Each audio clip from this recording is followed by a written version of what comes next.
Bonjour à tous et à toutes, je vais de nouveau ce soir vous parler de Martine Carol, évidemment.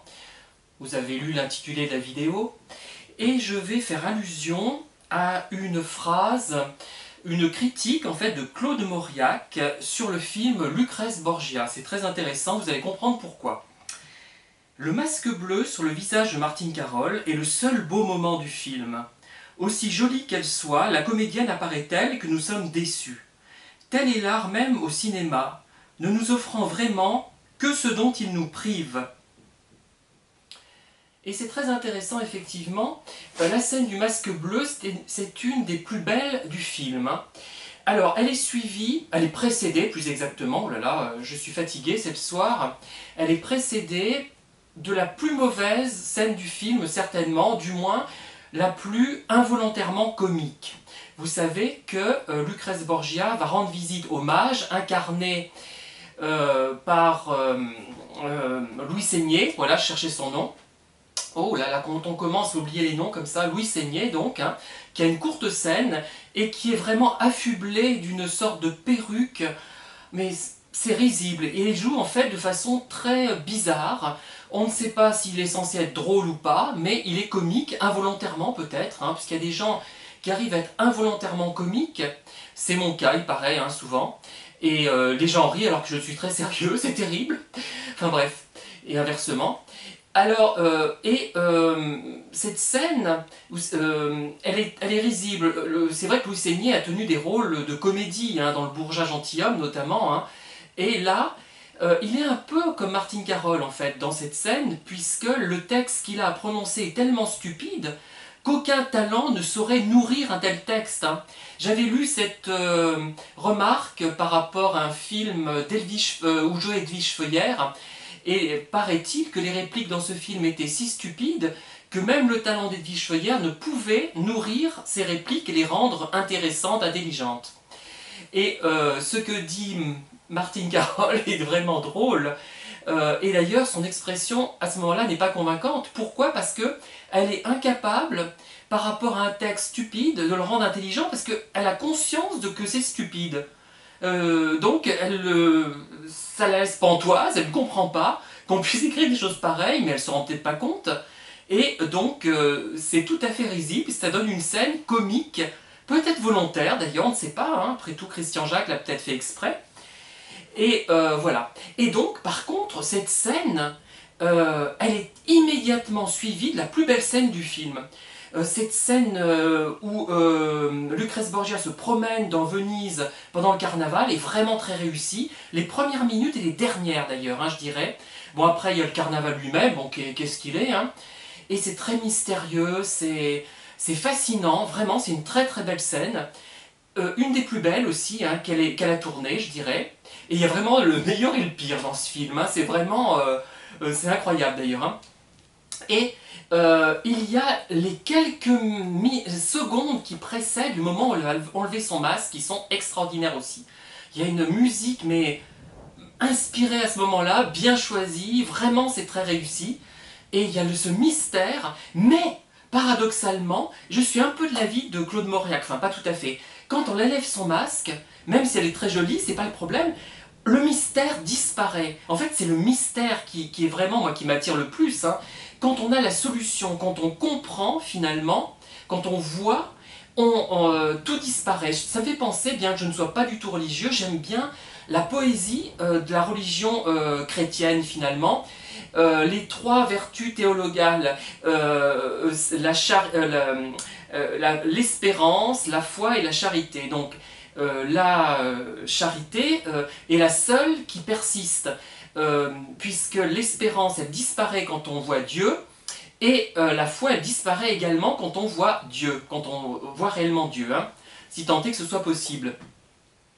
Et d'ailleurs ça a été bien illustré par Gustave Doré je crois que c'est dans l'Enfer de Dante, je l'ai lu récemment, il y a un an, mais il me semble que c'est dans l'Enfer, où on voit les trois vertus qui dansent, c'est très joliment représenté par Gustave Doré, hein, qui a illustré l'Enfer de Dante, que j'ai lu d'ailleurs il y a un an, et j'ai surtout apprécié l'Enfer, le reste m'a ennuyé je dois dire, hein. L'Enfer m'a beaucoup plu, Mais le reste, c'est comme d'ailleurs dans les Requiem, j'aime les premières parties, mais quand ils sont au paradis, moi c'est fini, hein, ça ne me plaît plus, je trouve ça ennuyeux, mièvre, et c'est certainement intéressant à creuser sur le plan symbolique, hein, tout ça.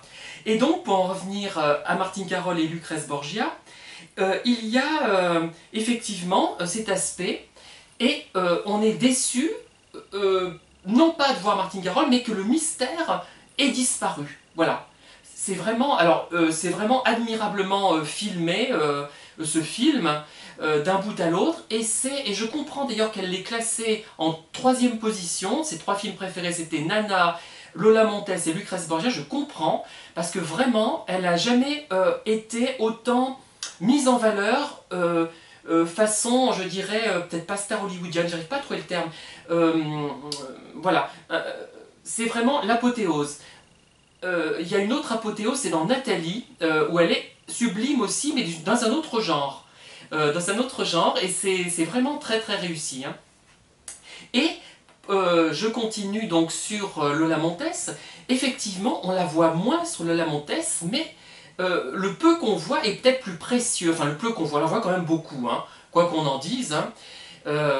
Mais ça, le fait de nous en priver nous la rend beaucoup plus intéressante. D'ailleurs, quand elle est un petit peu cachée dans la scène où Peter Ustinov la rencontre pour la première fois, elle est très très bien mise en valeur du fait d'être cachée, du fait d'être au second plan.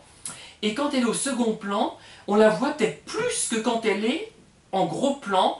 Quand elle est au gros plan dans le théâtre, on la voit évidemment, mais quand elle symbolise un petit peu finalement la Vierge en bleu, c'est la couleur bleue qui me fait penser à la Vierge. Hein. Et pas seulement la vidéo qui a été faite sur cette thématique, mais cette couleur bleue qui est la couleur de la Vierge. Hein. Même si je ne suis pas croyant, je trouve qu'il y a des thématiques intéressantes, poétiques dans la religion chrétienne, enfin chez les chrétiens quand même, hein, qu'on le veuille ou non, même si on n'adhère pas, il y a cette mythologie chrétienne, moi, me séduit quand même, hein, par certains côtés.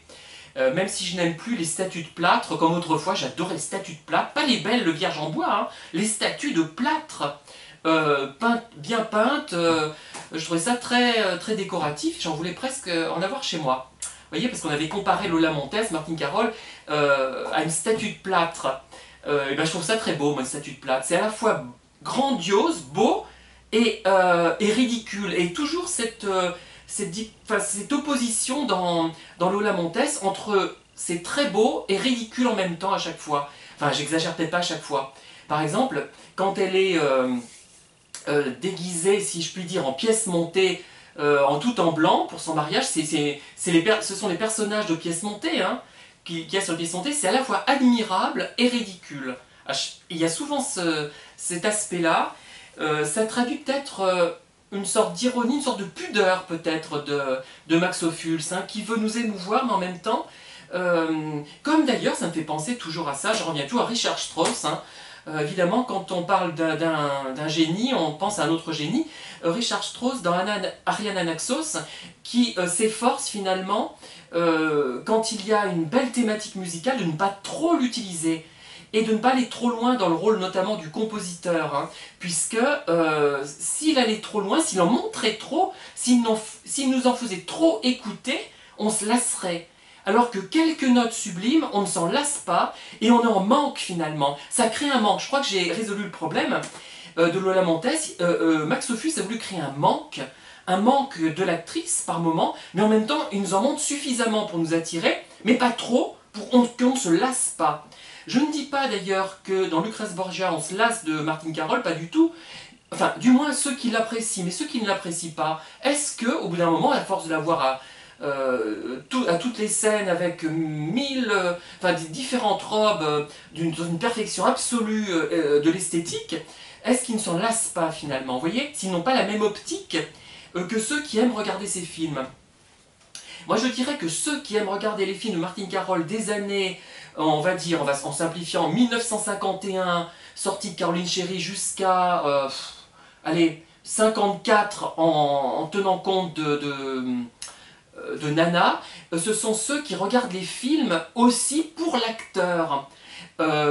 pour voir l'acteur dans son jeu, dans sa façon d'être habillé, dans l'image de l'acteur, dans la beauté de l'image, puisque ces films sont très beaux, même Caroline Cherry, et d'ailleurs Martine Carole avait tort de ne pas aimer finalement tellement Richard Potier, puisqu'elle a voulu que la deuxième partie soit faite par un autre réalisateur, parce qu'il a vraiment des aspects poétiques dans ce film, bon, qui n'atteint pas le Christian Jacques, hein, quand même pas, encore que, par moment, moi je trouve que il a son style à lui, c'est un grand metteur en scène, je trouve, Richard Potier, mais pas tout le temps, il n'est pas constant dans le chef-d'œuvre, je dirais. Il y a des moments qui sont de vrais chefs-d'œuvre, quand notamment on voit Caroline Cherry qui regarde le ciel quand elle est dans le lit de son mari, il y a des arbres qui apparaissent à travers les vitres, c'est très poétique, hein, on retrouve ça d'ailleurs dans La Ferme aux loups. Enfin voilà, donc là il y a beaucoup de digressions dans cette vidéo, c'est un peu exprès, je crois, je me laisse aller, c'est important de temps en temps, mais j'en reviens encore au thème, c'est-à-dire que Claude Mauriac a raison en affirmant que en nous privant un peu d'un acteur, d'une situation, ça crée le désir. Alors d'ailleurs tous les psychologues vous le diront, hein. Et d'ailleurs c'est une technique utilisée par les pervers narcissiques. Il ne faut pas l'utiliser de cette façon bien évidemment, mais le désir se crée par l'absence. Et c'est sans doute ce que Max Ophuls a voulu faire avec Lola Montes.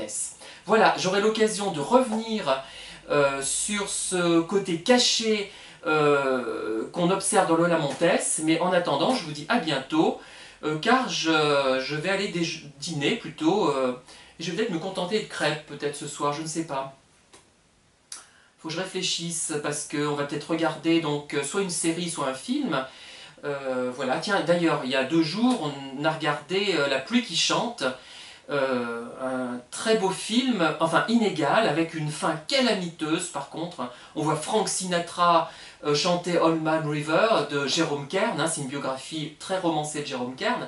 C'est scandaleux parce que c'est vraiment raciste, au lieu de mettre un noir comme ce l'aurait dû être en fait, puisque c'est chanté par un noir, on voit Frank Sinatra qui d'ailleurs n'a pas un timbre aussi beau que celui de Judy Garland, hein, c'est moins qu'on puisse dire. Enfin voilà, sur cette dernière note négative, je vous quitte et je vous dis à très bientôt pour de nouvelles vidéos.